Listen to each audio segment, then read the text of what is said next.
With the first pick in the 2007 NBA Draft, the Portland Trail Blazers select Greg Oden from Ohio State University. Just want to say thank you. Thank you all, and we love you all. Some NBA careers ended with championships. Others ended before they ever truly began. Somewhere between a draft night full of promise and a highlight, there's a version of NBA history that never got written, because the bodies carrying it simply couldn't hold up long enough to prove it. And these are 4 of those stories. This is NBA Story Lab, and today we're diving into the careers that were supposed to define a generation, and the injuries that quietly took them away. In 2007, the debate wasn't whether Greg Oden would be a star. It was whether he'd be better than the other generational prospect in that same draft class, a lanky forward out of Texas named Kevin Durant. Oden had just led Ohio State to the national championship game as a freshman. The Portland Trail Blazers took him first overall. Durant went second to Seattle. Oden never played a single game his rookie year. Microfracture surgery on his knee wiped out the entire season before it began. He returned the following year, showed real flashes of the player everyone expected, and then it happened again. Torn knees, a chipped kneecap, a fractured patella. Across parts of 6 seasons with Portland, Oden played in just 105 games total. By the time his body allowed him back on an NBA court with the Miami Heat years later, the player people once compared to Russell had become something else entirely. A cautionary tale. A name attached permanently to the phrase, "what if?" Derrick Rose's rise looked nothing like a slow build. It looked like an explosion. Drafted first overall by his hometown Chicago Bulls in 2008, Rose became the youngest, most valuable player in NBA history just 3 years later. At only 22 years old, powering a Bulls team built almost entirely around his speed and force to the best record in basketball. Then, in the opening game of the 2012 playoffs, on a routine drive that ended in an awkward landing, Rose tore his ACL. It's the kind of injury players recover from today more successfully than they once did. But for Rose, it became the first domino in a chain that never fully stopped falling. A meniscus tear in one knee, then the same tear in the other.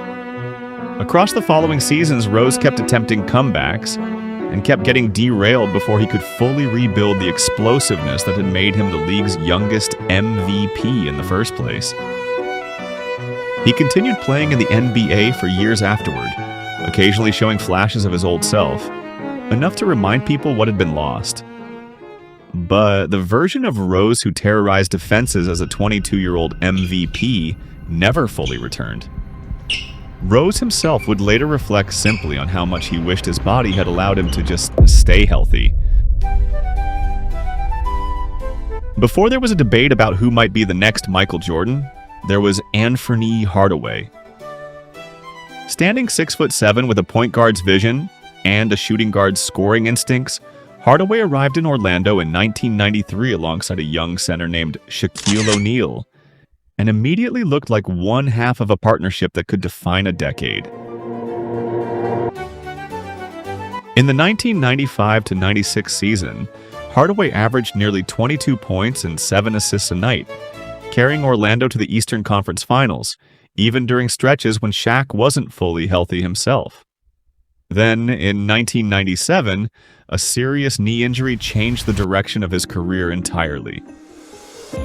Hardaway underwent multiple surgeries in the years that followed, and from his mid-20s onward, rarely managed to stay on the floor for a full, healthy season again.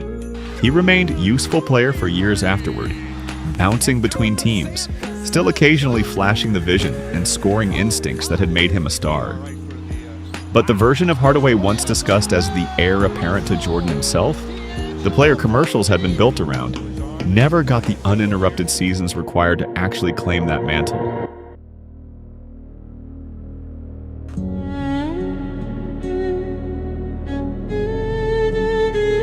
Brandon Roy's story might be the cruelest of all four because, unlike the others, his decline wasn't caused by one single moment.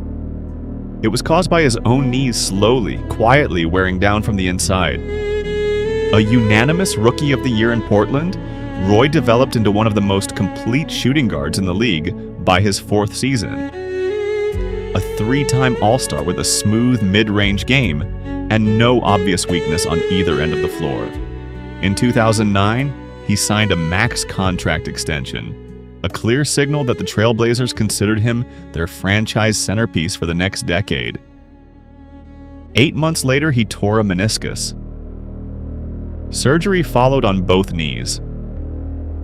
Doctors eventually discovered that Roy was playing without meaningful cartilage remaining in either knee at all, a discovery that led directly to his retirement in 2011, at only 27 years old.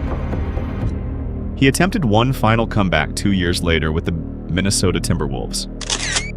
It lasted 5 games before his body made the decision for him, permanently this time. A player arrives with talent so obvious that comparisons to the greatest names in the sport don't feel like exaggeration. For a window, sometimes a season, sometimes several, the hype looks completely justified. Then, in a single moment, or across a slow accumulation of them, the body stops cooperating with the talent it was supposed to carry. But sometimes the players who shape how we watch the game aren't the ones who finish their story.